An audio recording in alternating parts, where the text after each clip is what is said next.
Bonjour, assalamu alaikum. Audengeni au balmake do Dr. Amadou Albert Mega. Bob bifane ka ni video kurenke anga nyogon baro anga masala anga jamana lala kunganko kuma fo nyoy. Kadaka fo tambulu ni jamana nje. Nanyam banga kuma gansi ya to lage ube kuma en place la ube tanga jamana kunganko kuma fo en place la. Wanga jamana ni mu manka ube to nyeni kanu danga jamana ma. Wokumu kono la obatu antesega sikibili fanganga jamana kungo kuma fo yasa jemese ga do kumu manga jamana kono ani anga jamana ere nyema we wuli ga jomna ani kojume ne be mali ko yere jugoro mumatu mawte ga sigato anga lafia o te ga sigato anga sigi dungu du kele ani manga de banga jamana kono la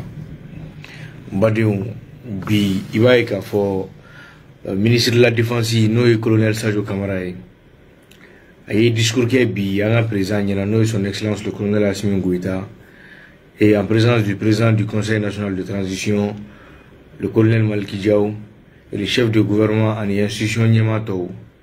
Quand comment situation du mena discours imboula du mena discours ayake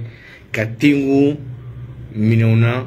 minemu non seulement minen des dernières générations do koro minen joleundo minemu beno binga nyenu kasa ou capacité technique kay de charge taraka lage est-ce que minen nunu amogobe nun la awa yera ka fo tiena amogobe ni minon la kasiga nga fintigla ka odeme alsa kasiga jamana deme kasiga jamana bo kele kono kele amuni anana soro akonna la urla bay ka fo minenu nuna kan ke ka sababu ya ka groupement tan ani kononton nyogona de nyinemaya kasega olu équipé kasegu deme alsa minen nu bay ka fo blende u cha mani ba konna la ibaye ka fo blende mununa be fama VP11 ni 17 usigli masa fe no e marfa yo lube menen do be olu rebe sigiti ka mugujugu ko kono ga seku kiruga de milliers de kilomètres a chama ni bi bi mununa munu be mota trupu ta munu be kelege donta a bebe bi kuma chena bi mun kira mun yira bi kuma tisiga foka bankwa ni jo kulu sanfɛ a bɛ kɛ ɲɛna k'a fɔ ko maramafɛnw bɛ ka poyi ka bɔ dugu kɔrɔ de nka n'i jɔ duguma a bɛ kɛ ɲɛna k'a fɔ ko maramafɛnw sanji de bɛ ka bɔ sanfɛ ka jigin ka na c'est tout simplement une fierté pour nous et c'est tout simplement une fierté pour la jeunesse africaine ka da kan i b'a ye k'a fɔ bi tiɲɛ ka fɔ ka nɔgɔ bɔ kuma la jamana in marali miirinantaw bi a bɛ denmisɛnninw de bolo a bɛ denmisɛnninw de bolo a bɛ sifinnakaw de bolo o baara tɛ taa mun kɔ f'an ka jɛ k'an bolo di ɲɔgɔn ma ko minnu b'an ni ɲɔgɔn cɛ an ka se k'olu kow to yen halisa jamana ɲɛmɔgɔbaw les plus hautes autorités an ka se k'u dɛmɛ sabula baara mun daminɛna baara kuntala jan don nka ni ala ni kira sɔnna n'an jɛra k'an bolo di ɲɔgɔn ma a bɛ se ka ban joona wa ka se k'an ka jamana sankɔrɔta k'a yɛlɛ diɲɛ jamanabaw bɛɛ lajɛlen sanfɛ i b'a ye k'a fɔ an ye nin minɛn minnu sɔrɔ tantɔ minɛn ninnu ma ɲini ka na kunfɛ nka o ɲini kun ye jumɛn ka se ka banbagaci wale tigilamɔgɔw bali u ka se ka an ka jamana dankari an ka jamana na ka se ka dankari an ka jamana kɔnɔdenw na i b'a fɔ ministre de la défense yɛrɛ ka discours la a b'a ɲɛfɔ cogoya min na il précise tout simplement que nin ko mun fɛn kelen filɛ nin ye c'est à dire que a bɛ bɔ jamana marabagaw ka vision yɔrɔ u ka ɲɛta u ka ɲɛkun tilenna yɔrɔ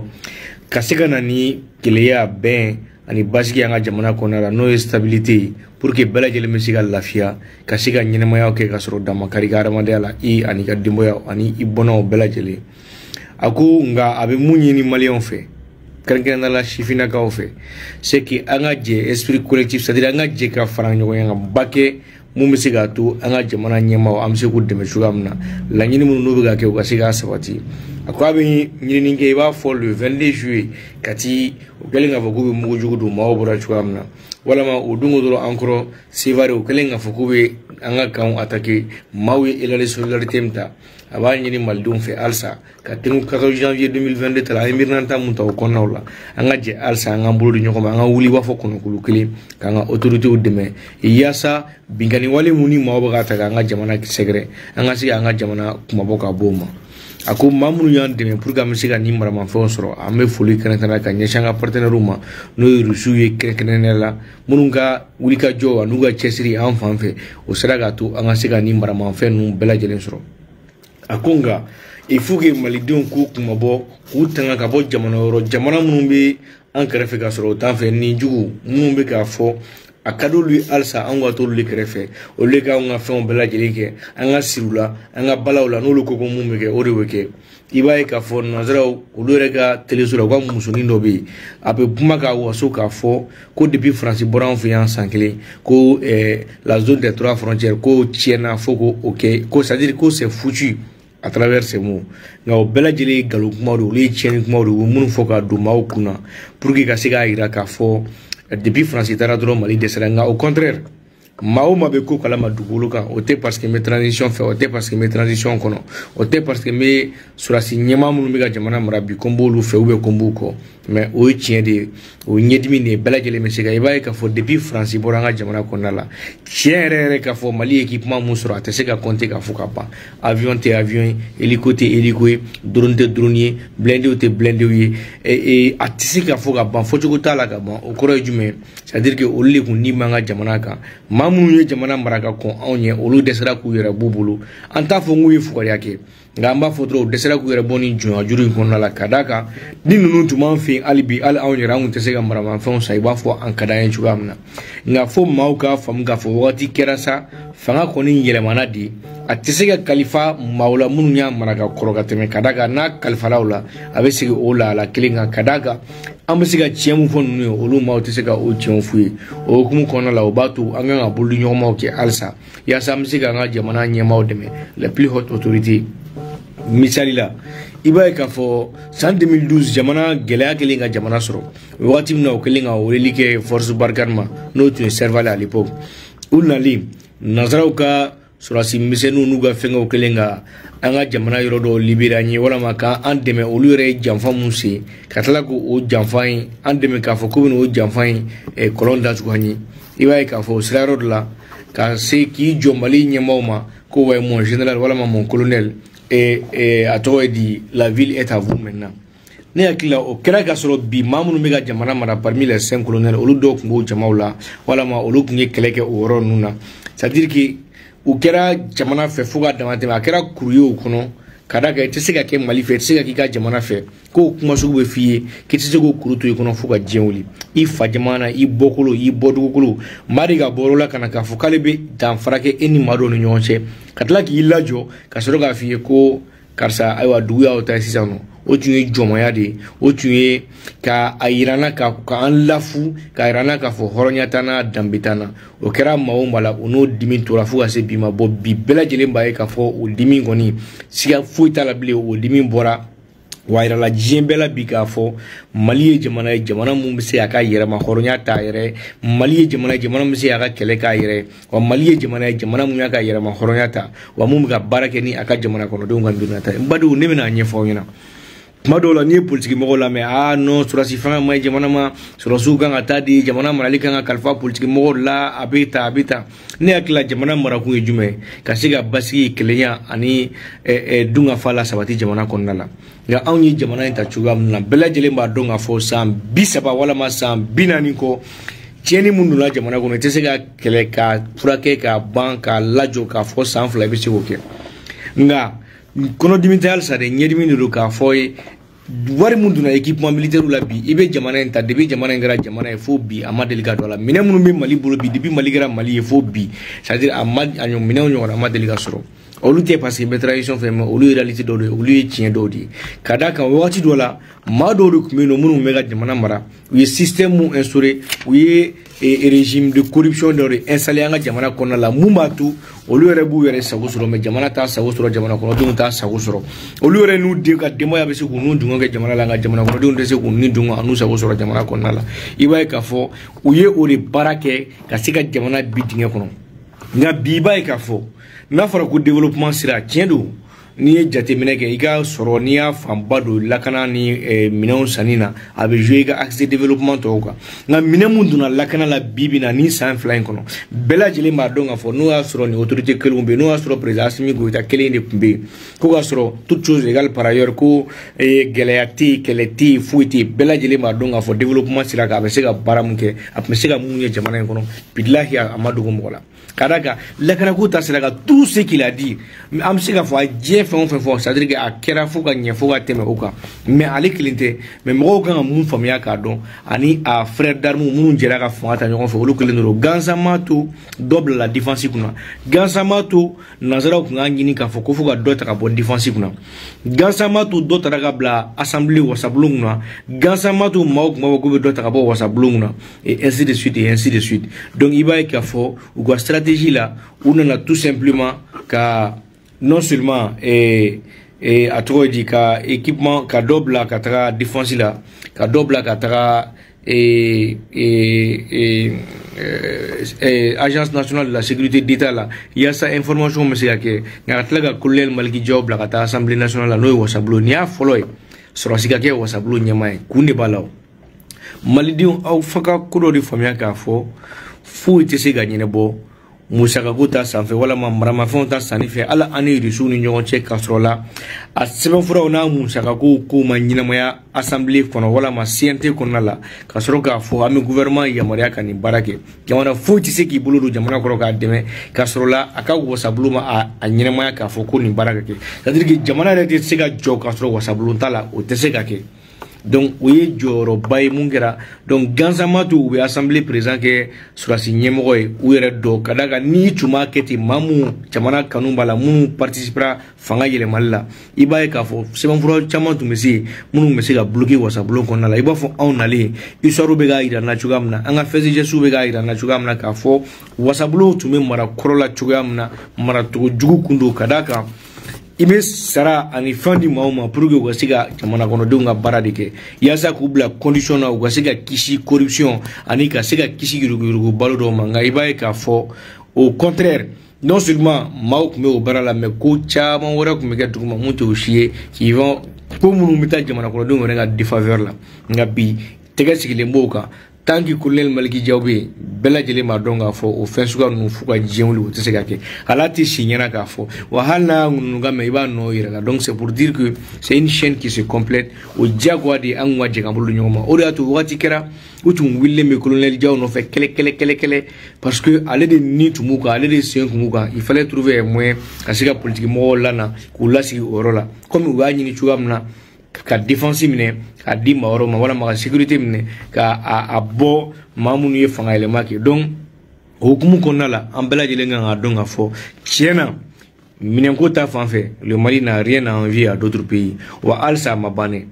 ambe général Moussa Traoré bunya fuga da mateme kadaka machama mega fo ko Moussa fene barake tien do Moussa e barake ma ba mare et j'ai beaucoup d'estime pour notre père feu général Moussa Traoré kadaka ale muke Mali armée kula nasro ale clé kundu mokati mugara mouvement démocratique la ni Moussa clé kundu fuga djewulanga marama fe ngote djin fuga djewuli santa stro ka foko marama fe degumbe Mali konnala kadaka le général quand même lui il a une vision éclairée sur le domaine de la sécurité mais malheureusement Mamoudou Nanano wa fuma ko mouvement démocratique ils sont venus avec une machine de corruption et pire encore si ça mou nyabala ka fo jamana re kon be ga tagatu na ni tagatu nyumani onuga parrain politique munu me jamana ko fait un système d'installation de propagande installé sur le plan médiatique une communication agressive muna ali kuma de la jamana de la fia ibi connecté Facebook ibi ga fil d'actualité ta animi abonné plateforme mon gandron les situations no be no mu meta Mali défaveur la droite il va abi jigi kuni tu ne vois que ça tu as même l'impression que est-ce que tu n'es pas ciblé pour ga siga ne faire une chima. Donc ils sont en train de construire une autre image de notre pays. Notre rôle aujourd'hui, ODIK beaucoup image de construire Kadaka pendant plus de 30 ans où ma investissement fouillé dans le domaine de la sécurité. Tiens sur la suite effectivement nous général Amadou Toumani Touré aya seke il a fait énormément de dépenses d'infrastructures kasika srauta kasika duja kasika fonge na iba ka fo ou simsigile ma gono ka kadaka ou ma kelu no mouvement démocratique o le ga base politique donc iba ka fo asira ka nyemu ngenere ga familial ça c'est l'instinct du militaire et l'instinct patriotisme qu'il avait mais tout ce qui munu masiga nyabulu munu eshura c'est que ou mbongsigile ma gono ka ni atete ka kuma koro chama jate mais tu comprendras aisément que ATT avait la solution au problème et il comprenait tout simplement que que ni Sahel bina wala mani Libye bina dron dig de Sahel bela jelemena envenimé ka investi par des terroristes mais malheureusement ou mal la main et base politique ba no fait nous quand accompagner ka mais malheureusement olu ma se ka de ka se ka la main et c'est ce qui a conduit à la perte du général Amadou Toumani Touré. Donc il faut Mali on y a dron kuma télé ala ka bokuma konala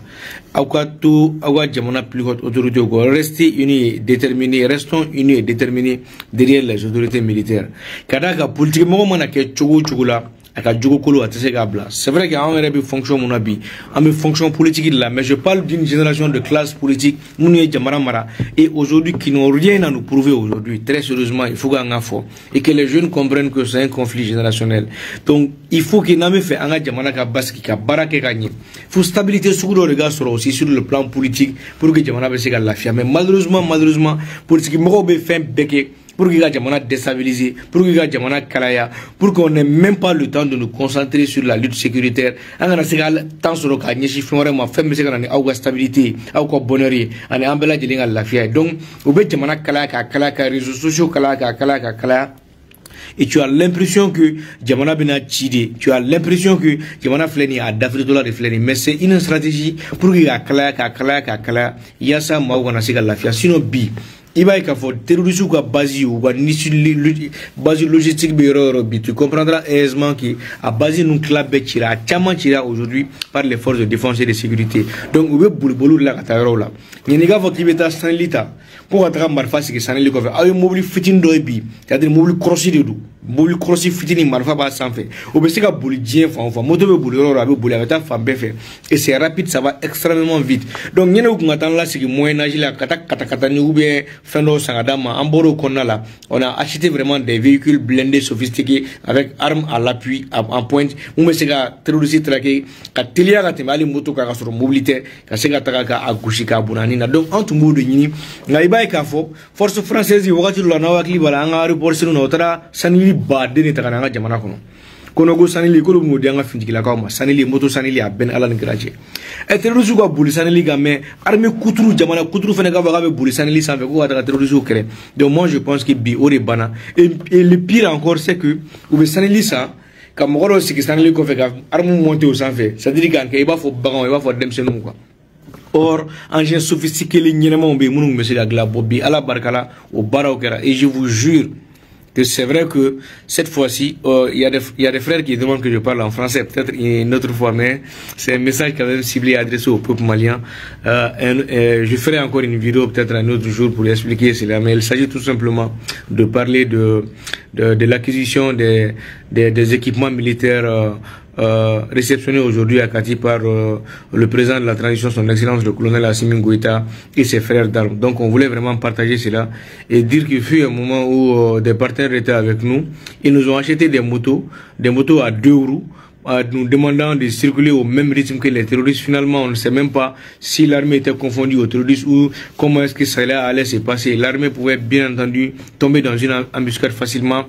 avec ces motos. Imaginez, vous prenez 100 motos, vous mettez 200 militaires là-dessus et tout simplement, un avion peut quitter quelque part, sans renseignement, il est bombardé, on dirait que non, les terroristes les ont fait perdre tant. Donc c'était difficile. Mais aujourd'hui, nous ne sommes plus dans ça. Nous avons nos propres moyens et nous avons acheté des équipements militaires, des véhicules cross blindés qui nous permettent tout simplement de nous déplacer et qui vont plus vite que les motos et peuvent aller partout où les motos y vont. C'est pas des véhicules en tant que tels comme des 4x4, mais c'est des mini 4x4 qui quand même vont très vite et peuvent traquer facilement les terroristes. Donc c'est un kuma qu'on a la nitu ka ambadi ndo de magasi ka don fami nga barola. Donc ni kan ni ni fanya mais mina mu foka kuma là-bas. Encore fumia ka fo la machine est en marche. La machine pour l'indépendance, la machine pour la stabilité, la machine pour la quiétude, la machine pour que Malika taille, cette machine est en marche déjà. Mais à mes mounina au fait en badio. À quoi sont alsa, en gagnant de mes angles du roman.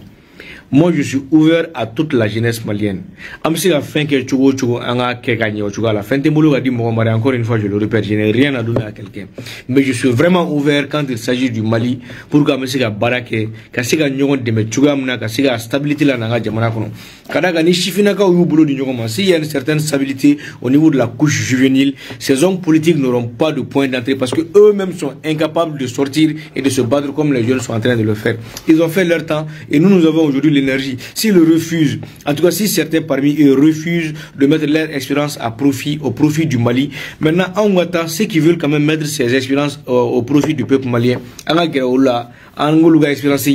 mais que les jeunes comprennent qu'aujourd'hui ce pouvoir, ce régime maintenant, le Mali d'aujourd'hui, c'est vraiment pour les jeunes. Et il faut arracher ce Mali d'aujourd'hui à l'ancienne classe politique, à l'ancienne génération, parce qu'ils ont eu à faire leur temps. Ils ont fait leur temps et leur époque aujourd'hui est révolue. Ni quelqu'un qui a été ni ma bébi, chifinaka ou bébi, ni mon sa chifinaka ou ça. Et pour qu'il y ait au bel palier, il faut tout simplement qu'il y ait un danata, qu'il y ait alsa sur ces 5 colonels là, parce que quoi qu'il advienne, l'exemple, l'histoire retiendra l'intervention et l'impact et l'effet de ces jeunes colonels sur la République du Mali. C'est ce qui va rester. C'est vrai qu'il y a des mouvements qui ont accompagné, dont Ambela mouvement mais nous avons vu quand même des changements de régime à Kola. Mais eux, ils ont eu le courage de rester. Ils ont eu le courage qu'on nidi kuga bien fait bela et je pense que c'est ce qu'il faut. Élection kui ni Alan Gira Sonama bara ubisina yasa élection mesigaki. Aitawa kartu retiré aitaga fonta ni agu mumike élection o de ke kadaka ni awu mulani ni foi tesega jemro boma. Na komi begloni manako élection ni aga kartu be aitaga kartu ta o mumo opportun ni mukangake ni Alan Gira Sonama au Beladjeli Meke Ngauka Dunga Fodron. Nous avons la chance aujourd'hui que Ala Redebe Mali fait, Ala Redebe une transition fait. Pour que Bambolo Kassi Yanga Jamanata ka boîte dingue kono pour que Kassi to histoire là pour que d'autres pays après nous nous mettent dingue kono ou Kassi Yanga histoire ta cité parmi les exemples modernes du monde actuel. Mungera Sababouyaï malgré que le pays était à terre, mais des gens sont venus et en équipe et de façon collective ils ont essayé qu'à Jamana boîte dingue kono là avec cette jeunesse, avec cette couche juvénile. Ni nous tumembolo ka nyefo wena anga jamana alaka basiki alaka mbengeli ma